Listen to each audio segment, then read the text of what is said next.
Assalamualaikum warahmatullahi wabarakatuh. Saudaraku yang dimuliakan oleh Allah Subhanahu wa taala. Qala Rasulullah sallallahu alaihi wasallam, "Yu'dzal maitu fi qabrihi kama yu'dza fi hayatihi." Saudaraku yang dimuliakan oleh Allah Subhanahu wa taala, ada kisah menarik. Dari hadis Rasulullah sallallahu alaihi wasallam tadi dikatakan bahwa orang yang sudah meninggal, dia akan tersakiti sebagaimana dia tersakiti ketika masih hidup. Dihikayatkan bahwasannya Syekh Thabit Al-Bannani, beliau mempunyai kebiasaan istiqomah selalu ziarah kubur dan bermunajat kepada Allah Subhanahu wa taala ketika malam Jumat sampai pagi. Pada suatu saat ketika sedang bermunajat Syekh Thabit, datanglah rasa kantuk yang tidak bisa tertahankan lagi ketika beliau sedang bermunajat kepada Allah Subhanahu wa taala. Beliau bermimpi, beliau melihat para penghuni kubur semuanya bangkit dalam keadaan wajah berseri, pakaiannya bagus, dengan rasa bergembira ria.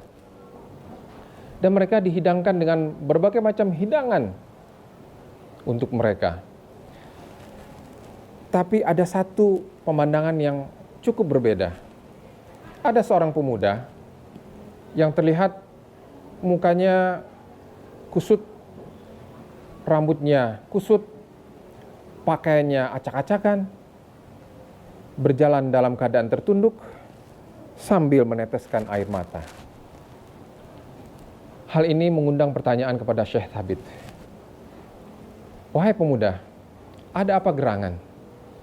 Sementara penghuni kubur yang lain, mereka dalam keadaan bergembira, senang, dihidangkan berbagai macam hidangan. Sedangkan engkau dalam keadaan pakaian kotor, compang-camping, rambut acak-acakan, muka pucet, dan tidak ada hidangan sedikit pun untukmu. Berkata pemuda tadi, "Ya Imamul Muslim, ya Syekh Thabit, sungguh beruntung mereka yang mempunyai sanak saudara yang masih hidup, yang selalu mendoakan orang-orang yang sudah meninggal, melakukan sedekah, melakukan amal kebaikan, semuanya diberikan ganjaran pahalanya kepada yang sudah meninggal. Ya Syekh Thabit Al-Bannani, sedangkan aku tidak ada seorang pun yang ingat kepadaku untuk berbuat kebaikan, apalagi yang bersedekah untukku."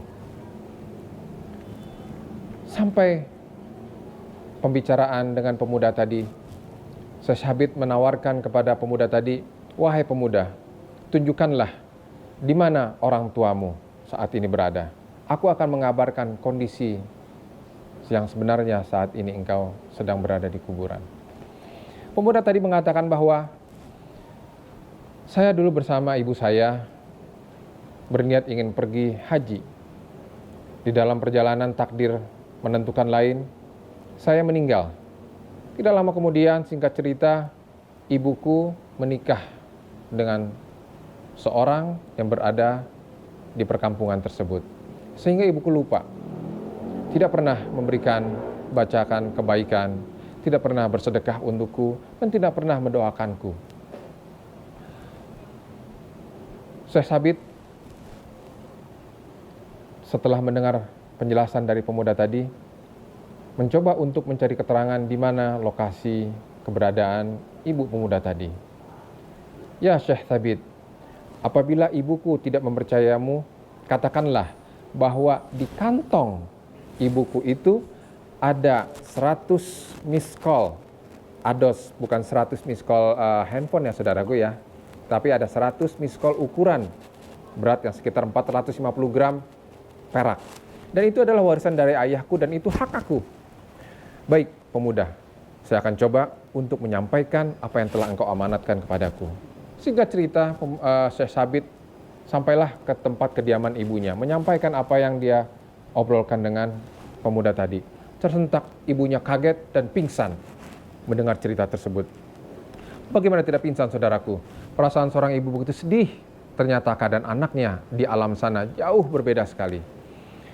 Lalu ibu tadi menyerahkan mengatakan kepada Syekh Sabit, "Ya Syekh Sabit, aku wakilkan kepadamu untuk menyedekahkan harta warisan ini untuk ganjaran pahalanya diberikan kepada anakku."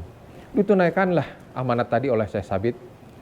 Singkat cerita, pada Jumat berikutnya Syekh Sabit kembali bermunajat kepada Allah Subhanahu wa taala sampai pagi. Di pertengahan munajatnya Syekh Sabit tidak bisa menahan rasa kantuk. Beliau bermimpi. Di dalam mimpinya beliau melihat pemuda tadi dalam keadaan mukanya gembira, senang, pakaiannya bersih dan dihidangkan dengan berbagai macam hidangan. Subhanallah. Saudaraku, jangan pernah sekali-sekali melupakan orang-orang yang telah meninggalkan kita. Doa kita, sedekah kita, amal kebaikan kita, jangan pernah pelit.